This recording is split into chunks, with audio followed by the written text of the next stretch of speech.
Je voulais poser une question à Monsieur Michel. Compte tenu de sa carrière éminente dans le domaine du développement en tant que commissaire, il est grand connaisseur de l'Afrique.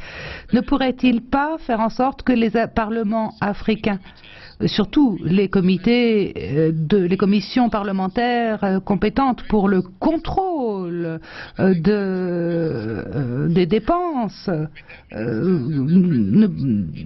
ne pourrait-il pas les convaincre de mieux coopérer avec nous et d'accepter une aide de notre part pour que ces commissions puissent faire davantage leur travail pour contrôler les dépenses tactiquement? Est-ce que cela ne serait pas une possibilité, Monsieur Michel? Possibilité. Je dois d'ailleurs dire que la Commission, déjà depuis de nombreuses années, finance les actions et les capacités des parlements nationaux des pays en voie de développement pour justement les doter d'une capacité à faire ce contrôle. Vous savez aussi que notre collègue Glenis Kinnock, dans un autre parlement, à une autre époque, défendait l'idée que les Country Strategy Papers et les Regional Papers soient débattus nécessairement, je dirais presque préventivement, proactivement dans les parlements nationaux. Vous savez aussi que pour par exemple ce qu'on appelle le support budgétaire, vous savez qu'une des conditions pour qu'il y ait support budgétaire, qui est un acte de confiance